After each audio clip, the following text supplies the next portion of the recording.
Vamos falar hoje sobre Uma Natureza Violenta, um slasher canadense que estreou no Festival de Sundance desse ano e que tem aí como diferencial ser um slasher do ponto de vista do assassino. Uma coisa que na verdade não é totalmente nova, né?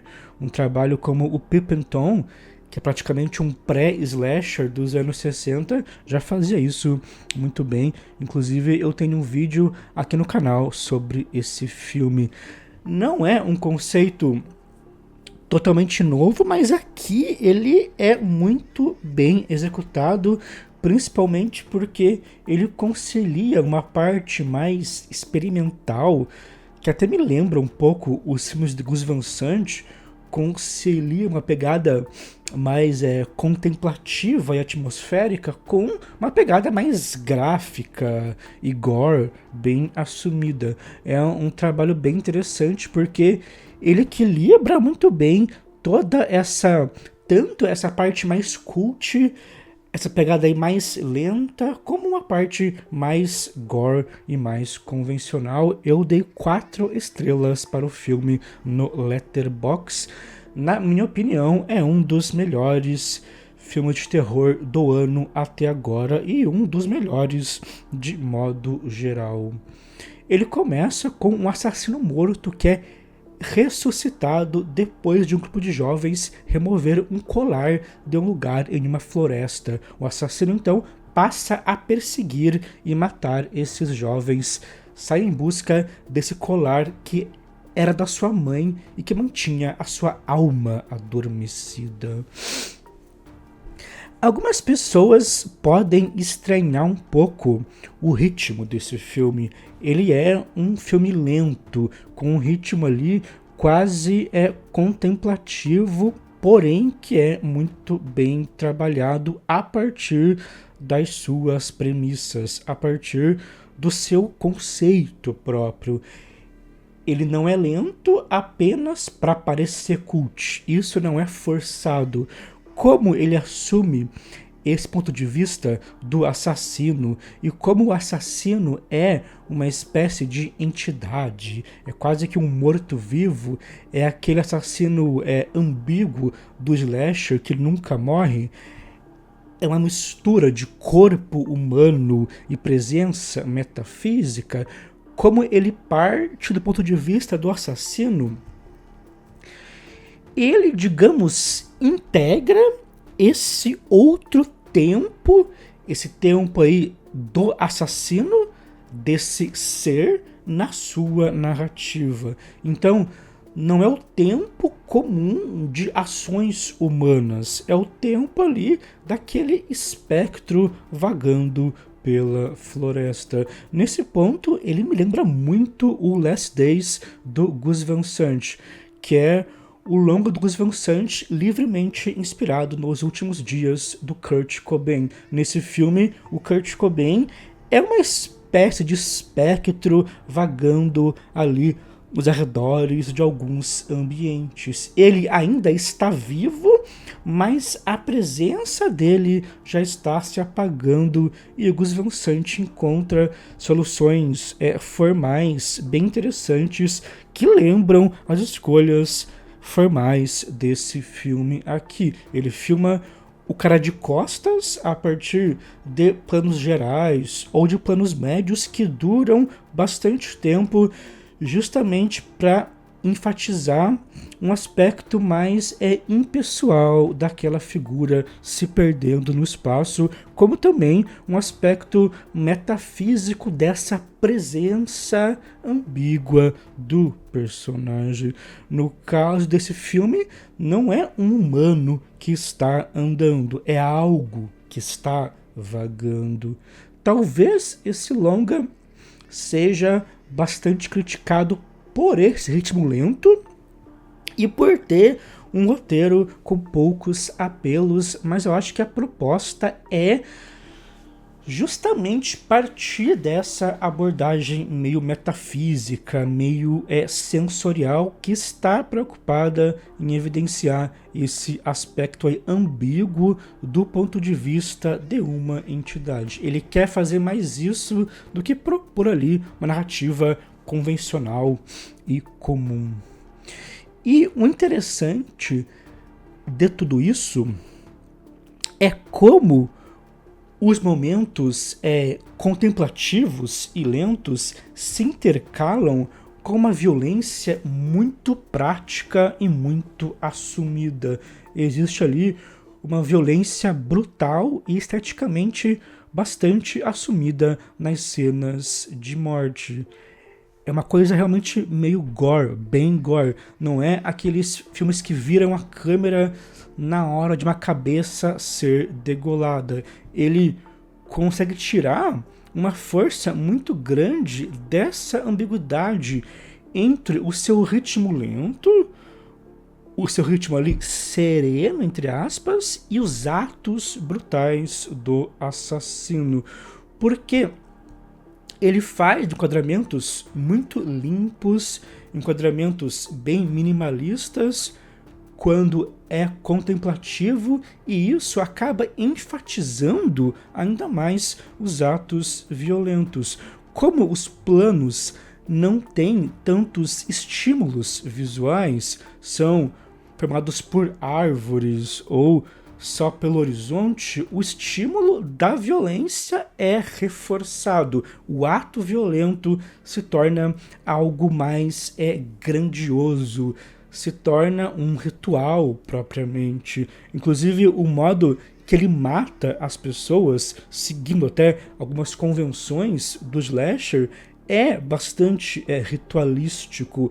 Como ele tem um tempo mais lento, algumas mortes duram mais tempo que o normal, então esse aspecto ritualístico e quase solene enfatiza o processo da morte. Isso ganha muita força. Esse processo minucioso da morte é muito bem executado. Então é interessante como ele parte de um processo meio que contraintuitivo para o terror, que é ter um ritmo lento, que é ter essa pegada contemplativa, para enfatizar justamente convenções do terror, convenções do slasher.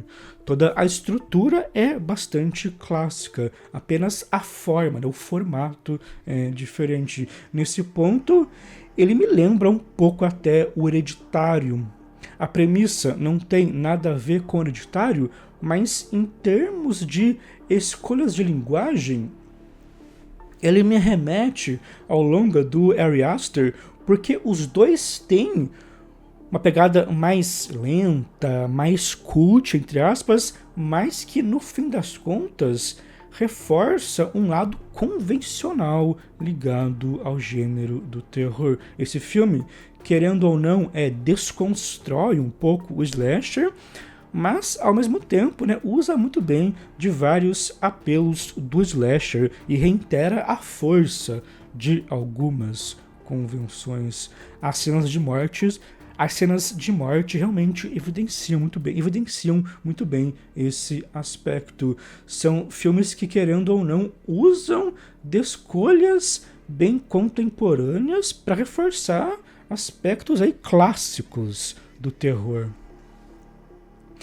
Um outro elemento que eu achei bem interessante e que ele trabalha muito bem e que também está presente em vários outros âmbitos de terror é a questão do extracampo. Extracampo, é o que está fora do quadro, é o que você não vê no plano, é o que você apenas escuta, é o que você apenas percebe de algum modo, que não seja ali visual, mas mesmo que aquilo não esteja no quadro, ele vai, digamos, afetar o quadro de algum modo. Quem quiser ler mais sobre isso, o extracampo, eu recomendo muito o livro Praxis do Cinema, do Noel Birch. Ele tem um capítulo inteiro que fala sobre isso a partir de um filme do Jean Renoir. Geralmente, o extracampo serve para sugerir coisas, para evidenciar uma possível ameaça, enquanto que a ação principal acontece, né, dentro do quadro. Você vê a ação principal. E o interessante desse filme é que ele inverte isso. Ele deixa aspectos narrativos, como diálogos e ações mais concretas dos indivíduos no extracampo. Ele até vai mostrar os personagens de modo mais direto, mas geralmente eles estão longe da câmera ou no extracampo, ou fora de quadro. Então ele inverte essa lógica de que geralmente o que está fora é a ameaça e o que está dentro é a vítima. Aqui as vítimas estão no extracampo. Inclusive, em várias cenas, o assassino escuta apenas vozes, como se de fato ele estivesse ali em um outro plano, em uma dimensão distante, e estivesse ouvindo aqueles humanos nos arredores. Isso também ajuda o espectador a se localizar um pouco mais na história, porque ainda que seja um trabalho não tão narrativo, a gente acompanha o que acontece com os jovens através dos sons e do extracampo.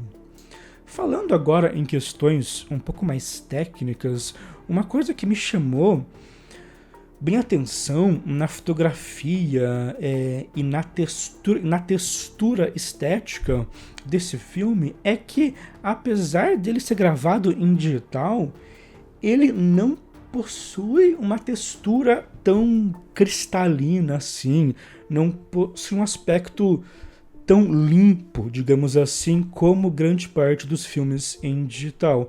E aí eu fui pesquisar sobre o filme e descobri que eles gravaram com uma Canon C70, que é uma câmera de cinema bem compacta, uma câmera até mais simples e acessível do que as câmeras da Arri, por exemplo.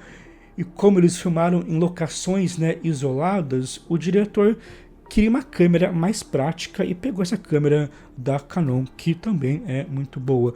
Mas eles usaram lentes mais antigas, usaram lentes FD da Canon, adaptaram as lentes para a câmera para ter uma textura ali um pouco mais orgânica e menos limpa, né? A imagem não chega a ter uma textura nostálgica como a textura de alguns trabalhos do Ty West, por exemplo, que eu acho que também faz alguns trabalhos com lentes, mas ela também não tem aquele aspecto muito limpo e ultra contemporâneo. Então o uso aí dessa câmera da Canon com lentes antigas modificadas foi uma ótima escolha técnica que reforçou ainda mais esse lado contemplativo. Como a imagem não é tão limpa assim, ela ganha um aspecto mais etéreo que contribui demais para essa experiência. Ele também foi gravado em uma janela quadrada, né? Não foi gravado em widescreen. É também uma janela que remete ao Last Days, do Gus Van Sant, e também funciona muito bem aqui, porque ela enfatiza muito bem o que está no centro do quadro. Você não tem tantos outros estímulos, porque ele tem esse formato aí mais estreito, e o plano se torna, de algum modo, até mais simétrico em relação ao que ocorre no centro. Então, novamente, não foi uma escolha técnica gratuita, mas ela dialoga muito bem com o conceito geral da obra. Agora eu quero comentar um pouco sobre o final do filme, então quem não quiser ouvir spoilers pode parar de assistir. Seguindo, né, as convenções do slasher, ele vai ter ali uma final girl, depois que a última vítima consegue fugir, o filme segue ela e mostra ela pedindo carona para ser salva. Eu até achei que ia rolar ali uma referência mais direta ao final do Massacre da Serra Elétrica. Lembra, né? O final dele, mas também é diferente. E depois que a garota se salva, que essa Final Girl se salva, o filme não volta mais para o assassino e mostra ali uma última cena um pouco mais convencional, com a garota no carro junto com a pessoa que salvou ela. No plano final, ele dá a entender que o assassino pegou o colar que a garota havia deixado. Então, é como se, uma vez que ele pegou o colar de volta, a sua alma, teoricamente, né, voltou a descansar. Eu acho legal esse final mais clássico, reforça já outros aspectos mais clássicos do filme, mas como a gente não acompanhou essa Final Girl durante o final, ela não passa tanta empatia assim e, consequentemente, o final não tem tanto impacto dramático. Ele vai servir mais para fechar a ideia do assassino pegar o colar e pronto. Talvez esse seja um dos únicos pontos negativos do filme. Eu acho que o final propriamente não é tão criativo assim. Ele remete a aspectos clássicos, mas também não propõe nada em particular em relação ao conceito específico do filme. Eu achei que ele iria apresentar alguma outra coisa. Fiquei esperando algo mais fora da curva até, mas não rolou. De qualquer forma, isso não afeta a qualidade da obra. No fim das contas, eu acho que é sim um grande filme, junto com o Chime do Kiyoshi Kurosawa. Talvez seja o melhor terror desse ano até agora. Ele até vai partir de ideias talvez saturadas de um pós-horror ou de um terror aí desconstruído, mas consegue ser bastante criativo e propõe um conceito que, apesar de não ser novo, é muito bem realizado. Mas é isso, me digam aqui embaixo o que vocês acharam do filme. Me recomendem aí outros longas de terror desse ano que eu ainda não assisti, não estou tão atualizado assim. Então, quem quiser me recomendar filmes, fique à vontade. Curtam esse vídeo, compartilhem esse vídeo, se inscrevam no canal. É importante que o canal cresça para que eu continue postando. E até a próxima.